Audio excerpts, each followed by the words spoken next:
Sir কি পানি দেন নাকি গাছে? দেখছো না গাছে পানি দিচ্ছি।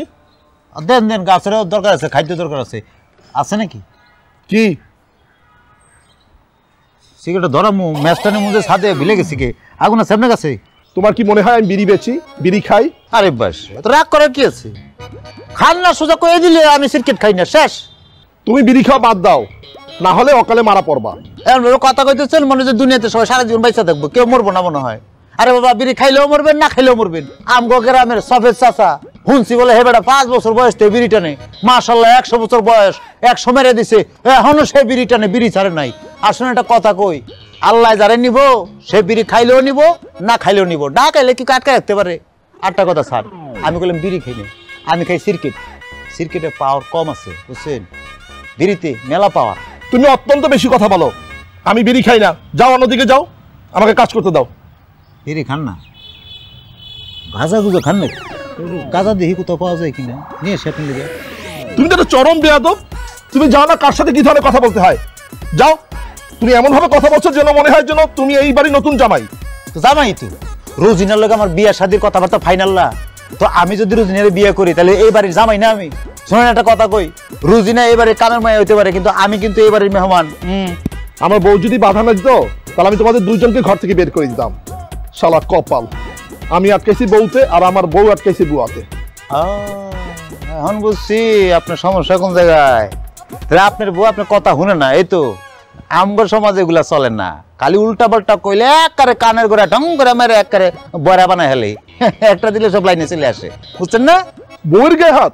হ্যাঁ, কথা না শুনলে দিবেন না, আবার রাইতের বেলা মনে করো যে আদর করে লাইনে নিয়ে আসি। ব্যালেন্স করতে, এটা তো ব্যালেন্স করে। ভাইরে ভাই, আপনার কথা কয়া মানে আমার নেশাটা আরো চড়ে গেছে। এখন আগুনটা কই পাই আমি? রে কি অবস্থা!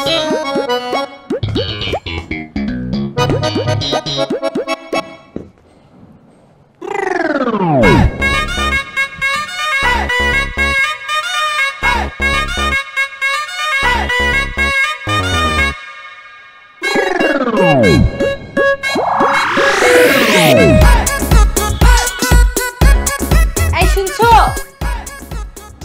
হ্যাঁ বলো, কি হয়েছে? এই বিছানার মধ্যে এগুলো কি পড়েছে বলো তো? কি পড়ে আছে? কি জানি, দেখতে তো আমার মেকআপের জিনিসের মতো লাগছে। তাহলে মনে হয় তুমি লাগাইছো। কি জানি, হয়তো আমিই ফেলেছি। আছো তো শুধু মেকআপ আর ফেসিয়াল নিয়ে, আমার দিকে তোমার কোনো খেয়াল আছে? আমি তোমার হাজবেন্ড, আমার দিকে তোমার একটু যত্ন নেওয়া উচিত, তাই না? এক্সকিউজ মি, তোমার যত্ন নাই বলতে কি বুঝো?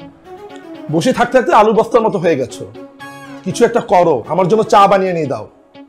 যদি কাজ না করো তাহলে ধীরে ধীরে ডায়াবেটিক্সে ধরবে। আশ্চর্য, তুমি মানে আমার সাথে এভাবে কথা বলছো? আলুর বস্তা কেন বলে তুমি আমাকে? আমি কি দেখতে মোটা? মোটেও না।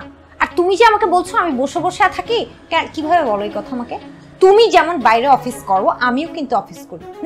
তো তুমি যদি বাসায় এসে তোমার রেস্ট দরকার হয়, তাহলে আমার কেন রেস্ট দরকার হবে না?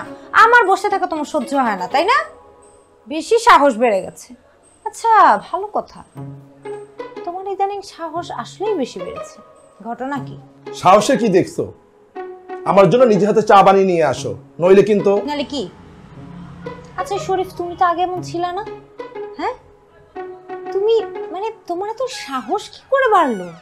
সাহস আমার আগেই ছিল, এরপর থেকে আমার জন্য চা নাস্তা তুমি সব নিজে হাতে বানাবে, বুঝছো? বুঝতে পেরেছি, নাট বল্টু সব লুজ হয়ে গেছে না? টাইট দিতে হবে। ঠিক আছে, দাঁড়াও। কেন দাঁড়াতে হবে? এত কথা বলো কেন? তোমাকে দাঁড়াতে বলেছি, তুমি দাঁড়াও। দাঁড়াতে হবে কেন? আমি আবার কি করলাম? চুপ করে দাঁড়াও। কানে ধরো। কানে ধরবো মানে? এটা কেমন ধরনের কথা? কেমন ধরনের কথা মানে? কানে ধরতে বলেছি, কানে ধরো।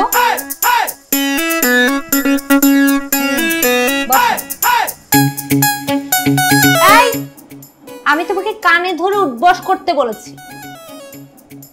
হয়েছে? লাগবে না, অনেক হয়েছে।